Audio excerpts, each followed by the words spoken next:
Olá pessoal, eu sou Isabel Santos e estamos começando mais uma edição do Amazônia Interativa, o programa multimídia do portal Amazônia.com. Hoje a edição do Amazônia Interativa é sobre o livro vermelho da fauna e flora da Amazônia. Nas últimas 2 semanas, animais da Amazônia foram alvos de iniciativas de órgãos públicos, ONGs e da sociedade civil para a preservação das espécies. Os animais que nós estamos falando é o boto vermelho ou cor-de-rosa e o sauim de coleira. Para tornar essas informações mais claras, nós temos hoje aqui o analista ambiental do ICMBio, Marcelo Razeira, o analista ambiental do IBAMA, Diogo Lagroteria, e a pesquisadora do INPA, a doutora Vera da Silva. Pessoal, muito obrigada por vocês terem vindo aqui nesse sábado de manhã, maroto, conversar com a gente. Eu começo o programa perguntando para o Marcelo Razeira sobre como se dá o processo de avaliação do risco de ameaça a uma espécie da fauna e da flora, porque a gente sabe que não são só os animais da Amazônia que estão ameaçados e podem ser ameaçados de extinção. Bom, hoje o Chico Mendes tem a obrigação, de até o final de 2014 avaliar toda a fauna de vertebrados, do país e seletivamente os invertebrados, E é um longo processo aí. A parte de avaliação da lista seria a avaliação do estado de conservação das espécies ameaçadas ou não, se dá em diversas etapas. A gente tem utilizado a metodologia da IUCN, a União Internacional para a Conservação da Natureza. E, bom, a primeira etapa seria o levantamento de dados secundários, São preenchidos formulários específicos. Esses formulários depois são enviados para especialistas e disponibilizados no site do ICMBio para colaboração, quem tiver informação daquela espécie. Depois isso é enviado para workshops com especialistas que vão realmente avaliar de acordo com as categorias e critérios da ICN.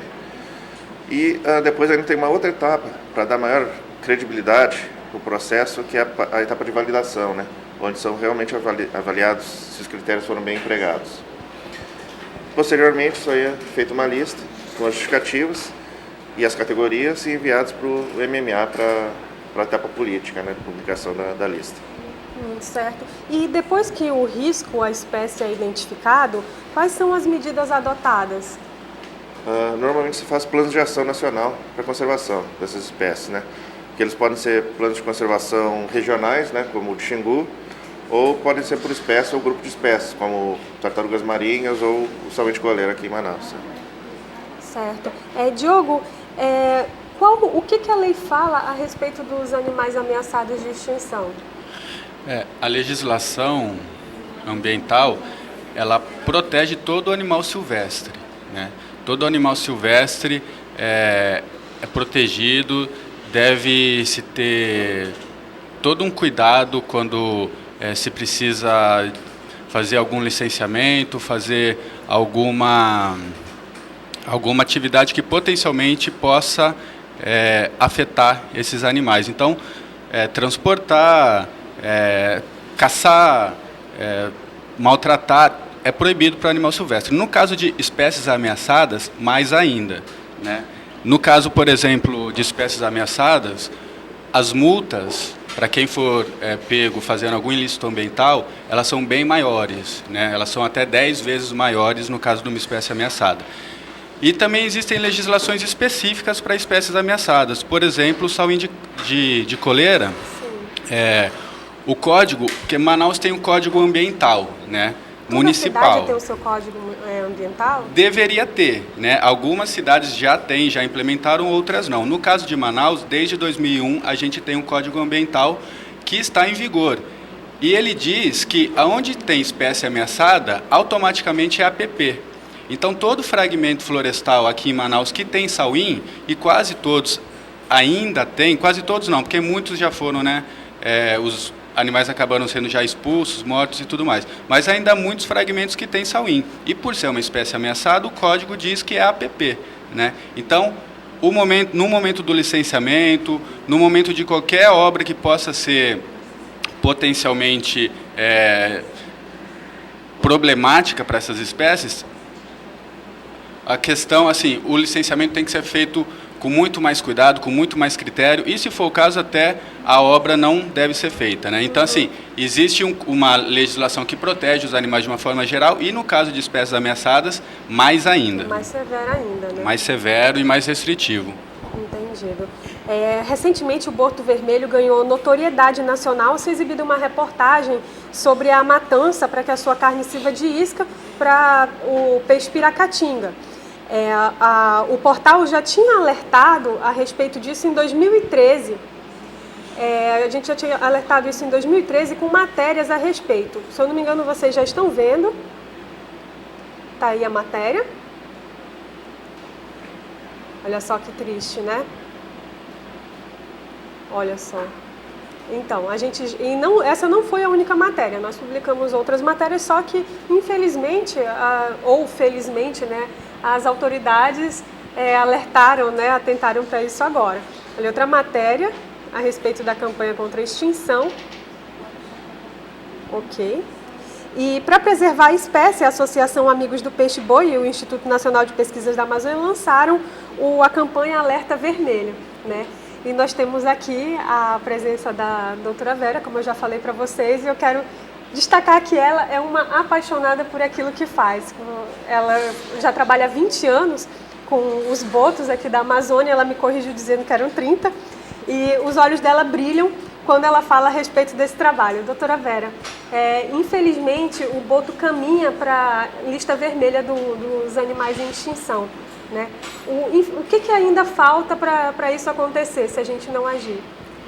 Então, o boto, ele é uma espécie que tem uma biologia, vamos dizer, muito lenta, né? Ele demora a atingir a maturidade sexual, tem uma gestação longa, um cuidado parental bastante prolongado.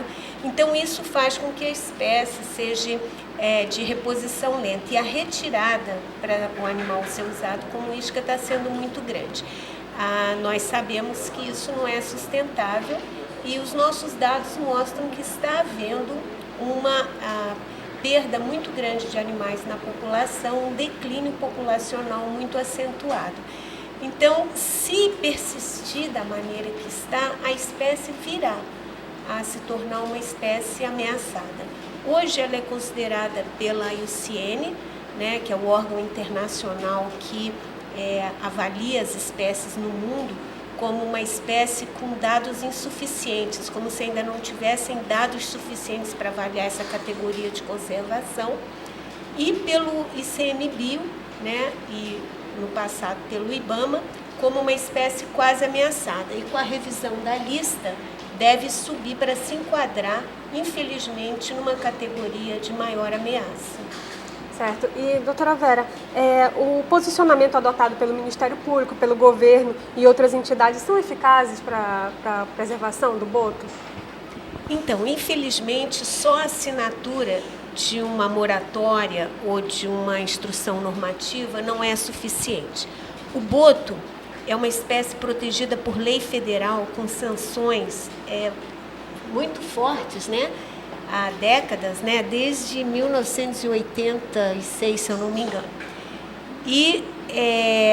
ou antes. E a lei de proteção à fauna é muito clara a respeito disso, e nem por isso o boto deixou de ser uma espécie utilizada de maneira inadequada, né, como isca. E isso não pode continuar. Doutora Vera, além do boto vermelho, a gente também tem o boto tucuxi e agora o boto do Araguaia, né? Essas espécies, elas são igualmente ameaçadas, ou o boto vermelho, por ser o mais dócil, né, das três espécies, é o que corre mais risco? Então, no passado só existia para a ciência uma única espécie, que é o boto vermelho, e a gente achava que era a mesma espécie na bacia amazônica como um todo. Hoje a gente sabe que nós temos três espécies, além do boto tucuxi, que já é uma família distinta, né, do boto vermelho. A gente sabe que são três espécies, uma que ocorre na bacia do Rio Madeira e que vem desde a Bolívia, né? A outra é essa do Rio Araguaia, que é uma espécie nova, e a que ocorre na bacia amazônica como um todo, o restante, vamos dizer, que é a Inia geofrensis, o boto vermelho. A desvantagem, vamos dizer, dessas outras duas espécies em relação ao boto vermelho é a sua área de distribuição, que é muito restrita. No caso dessa nova espécie na bacia do Tocantins-Araguaia, ele só ocorre naquela bacia, e a gente sabe que existem hoje diversas hidrelétricas que já foram construídas fragmentando a população que existe naquela área. E quando você fragmenta uma população de mamíferos, você impede que haja um fluxo gênico, que os genes daquela população, né, sejam dispersos. Então você tem grupos pequenos e com o que a gente chama, né, o inbreeding, né, que é os mesmos animais se reproduzindo ali, você vai criando uma característica genética deletéria, né, que leva a espécie a uma baixa taxa reprodutiva, até que com a mortandade natural elas vão à extinção. Então, esses animais na bacia do Araguaia-Tocantins estão assim. E a outra espécie, que é na bacia do Rio Madeira e na Bolívia, no Beni Mamoré, é a Inia boliviensis, que também foi fragmentada recentemente por duas hidrelétricas, né, no Rio Madeira. E a gente sabe que existem projetos para outras hidrelétricas mais acima, né, na Bolívia. Então, o que a gente vê é que essas espécies, esses animais, a alteração do ambiente tem um impacto muito forte na sobrevivência, na conservação desses animais aqui na Amazônia. Preocupante, né? Eu quero destacar para a nossa audiência que o Portal Amazônia já fez uma matéria a respeito da construção de hidrelétricas aqui na Amazônia. Até 2022 existe a previsão da construção de 20 hidrelétricas aqui na nossa região. Quem tiver interesse é só procurar lá no portal amazônia.com. Marcelo, qual é o animal da Amazônia mais ameaçado de extinção? Existe um animal desse? A gente pode dizer que tem um mais ameaçado? O coleira, né? O Saguinus bicolor, que é um pequeno macaco, que na verdade é um calitriquídeo. Ele ocorre aqui na região de Manaus e arredores, né? Ele ocorre também em parte de Rio Pretaeva e também de Itacoatiara. Só que ele tem N ameaças envolvidas, né? Primeiro que ele se localiza na região mais populosa da Amazônia, né? Manaus, que tem um crescimento desordenado, invasões, problema de fragmentação do hábito dele, né? Que hoje são pequenos fragmentos dentro do município de Manaus. Outra ameaça seria um calitriquídeo, o Midas, né? O Saguinus Midas, que também ele compete com ele na zona rural. É o sauim de mão dourada que a gente fala? Isso, o sauim de mão dourada. E ele acaba competindo com ele, empurrando cada vez mais para a região metropolitana, vamos dizer, de Manaus, né? E aí tem N problemas com atropelamento, com eletrocução desses animais, ataque de animais domésticos. Né? Complicado. Mas quais são as ações que já foram tomadas para a preservação dessa espécie? Se eu não me engano, vocês têm um PAN, né? Um Plano de Ação Nacional para a Conservação do sauim de coleira, que foi elaborado com diversas instituições, né? O IBAMA estava presente, por exemplo. E onde são elencados, é uma política pública, né? São elencados as principais ações e prioridades necessárias para tirar esse animal da categoria de ameaça, né? Então o principal deles talvez seja manter a conectividade entre os fragmentos florestais que ainda existem em Manaus. A gente está tentando uma aproximação maior com os órgãos licenciadores para isso, né? Na hora de licenciar, então pelo menos vai licenciar um condomínio que aquele fragmento florestal esteja conectado com o fragmento florestal do condomínio seguinte, né? Mantendo pelo menos corredores, né? Tentar manter pelo menos os igarapés também com mata ciliar intacta para facilitar, que isso geraria pelo menos 3 grandes corredores em Manaus, pela região do Tarumã, um pela região do Mindu e outro pela Zona Leste, o FAM Distrito, né? Que acabariam conectando a esperança, né? Ainda conectar com a Reserva Duque e essa com o SIGS e ainda formar um corredor ecológico que vá até a região de Pretaeva e Tocatiara, né? A gente tem desenvolvido várias ações também de educação ambiental e tentar buscar a população, né? A gente fez uns plantios de mudas de algumas plantas que se alimentam, na região do Petros, ali na Colina do Aleixo, com voluntários, né? A população ajudou, a gente tem feito passeio ciclístico também, porque a maioria do pessoal conhece o mico-lã dourado, mas não conhece o saúde de coleira, né? Que está praticamente na porta da casa deles.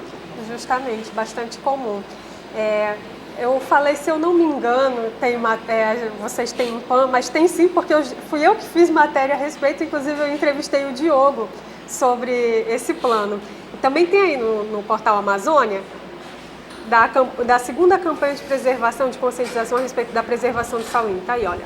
Sauim de coleira ganha campanha para preservar a espécie em Manaus. Não é de hoje que essas campanhas, essas iniciativas vêm sendo executadas.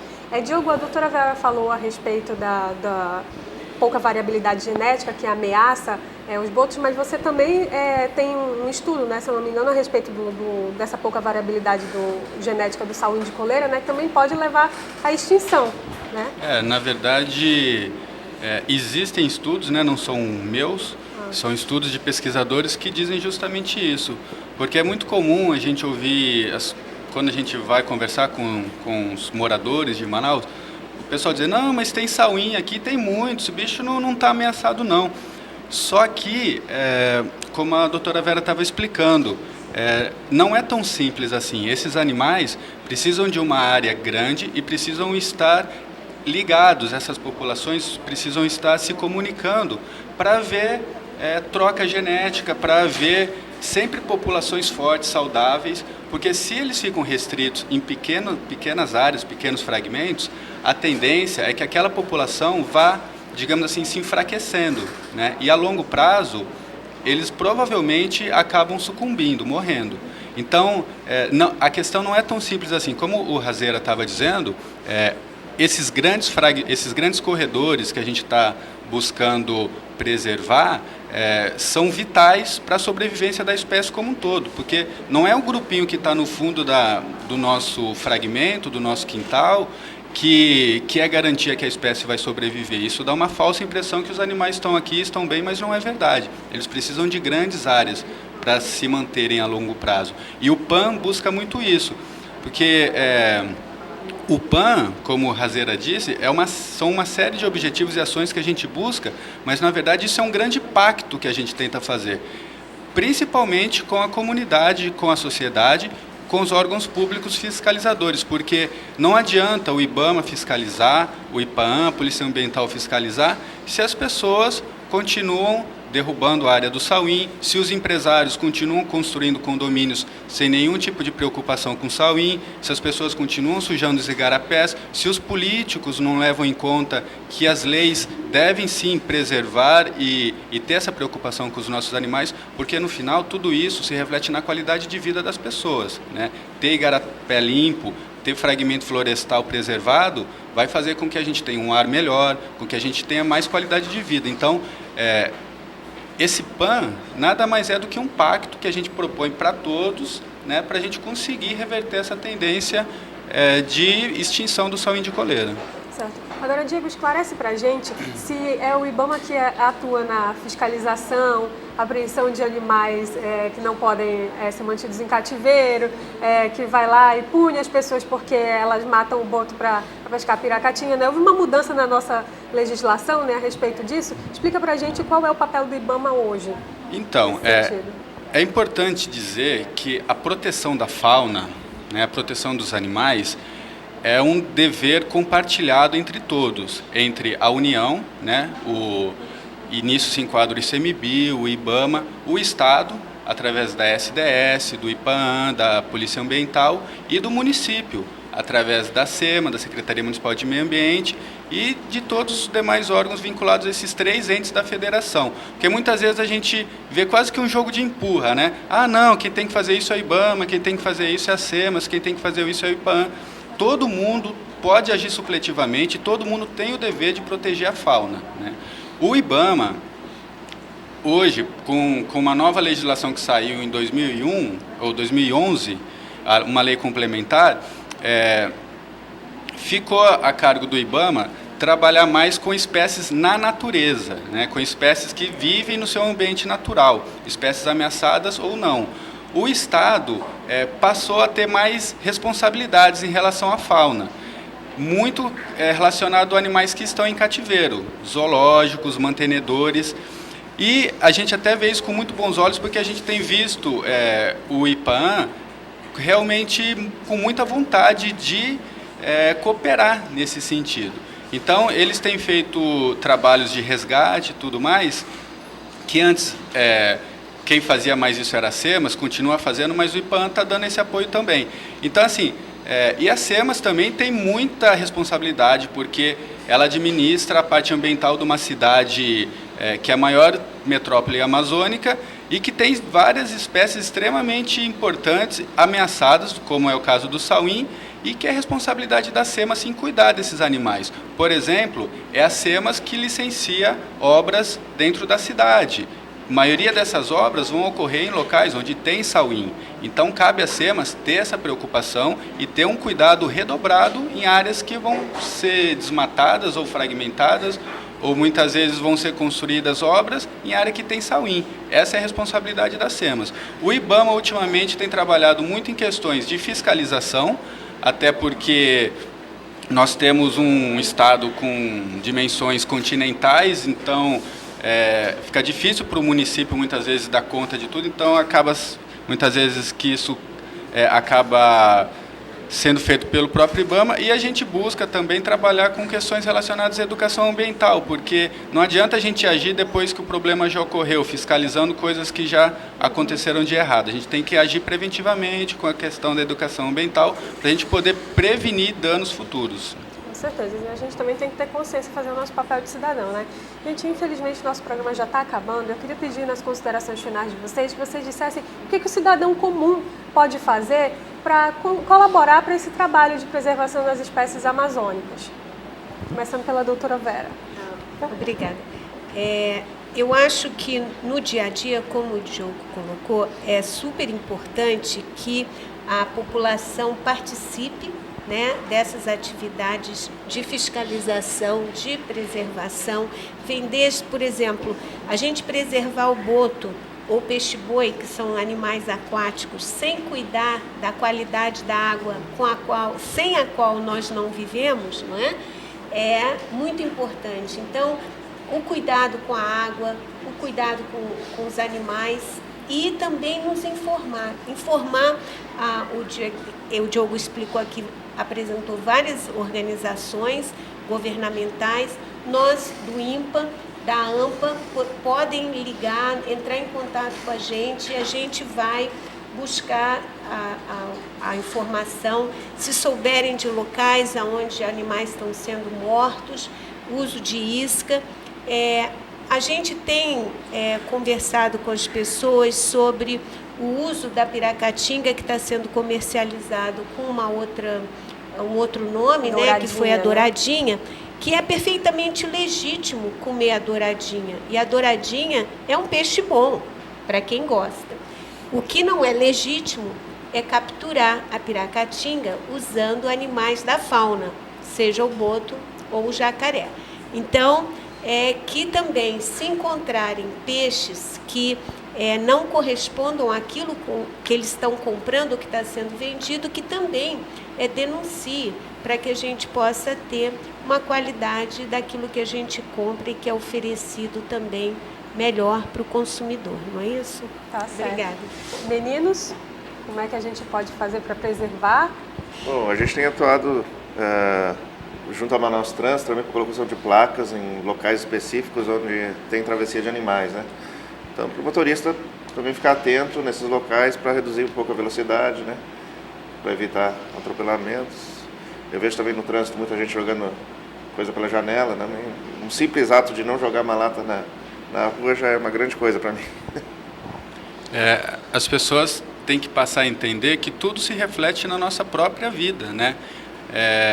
Não é um simples capricho, não é uma vaidade. A gente não está aqui dizendo essas coisas porque a gente simplesmente acha os animais bonitinhos e quer preservá-los. É porque no final tudo está relacionado, tudo está interligado. Então, a gente precisa, através dessas pequenas atitudes, como o Marcelo acabou de frisar, dar o exemplo também, né? porque muitas vezes as pessoas aprendem pelo exemplo, as crianças aprendem pelo exemplo. Então, quando um pai, uma mãe, um irmão explicar que o sauinzinho está ali porque é a casa dele, nós estamos dividindo espaço com ele, não pode sujar o igarapé, não pode sujar a rua, isso é importante, porque isso faz parte de uma consciência ambiental, né? A gente precisa entender que nós não estamos defendendo o sauinho ou o boto por capricho ou por vaidade. É porque, no final das contas, isso faz parte da nossa própria existência, do nosso próprio futuro como espécie, como morador dessa floresta, dessa cidade maravilhosa, e a gente quer que isso continue bonito, com araras passando pelo céu, como ainda existe. Agora, daqui 10, 20 anos, se continuar nesse ritmo, não sei se ainda vai existir, né? Então... Verdade. Consciência, né, gente? Eu moro aqui na zona sul de Manaus e eu tenho a oportunidade de acordar com um casal de araras. Eu acredito que seja um casal, porque são duas e a arara é monogâmica, né? Sobrevoando a minha casa, elas passam gritando, é delicioso. Enfim, gente, eu também, antes de encerrar, eu quero convidá-los para acessarem o portal Amazônia e verem lá matérias a respeito do sauim de coleira. No aniversário de Manaus, do ano passado, nós fizemos uma matéria especial a respeito dele, que é um símbolo da cidade de Manaus. Tem inclusive fotos belíssimas feitas pelo Diogo Lagroteria, que além de veterinário, ele tem outro talento, ele é fotógrafo, fotografa muito bem. Só vocês vendo. Também tem uma matéria a respeito de primatas da Amazônia. Essas matérias estão disponíveis lá no portal amazônia.com, é só você acessar e conferir. Antes de me despedir de vocês, eu quero pedir que vocês colaborem, deem sugestões de pauta para a gente, mandem e-mail para o jornalismo@portalamazônia.com e também mostrem a Amazônia pelo melhor ângulo, que é o seu. Publiquem as fotos de vocês da Amazônia nas redes sociais com a hashtag MinhaAmazônia ou envie para minhaamazônia@portalamazônia.com. E por fim, continue nos acompanhando nas redes sociais. Estamos no Facebook, Twitter e Instagram. É só procurar Portal Amazônia tudo junto que vocês vão nos encontrar. Até a próxima!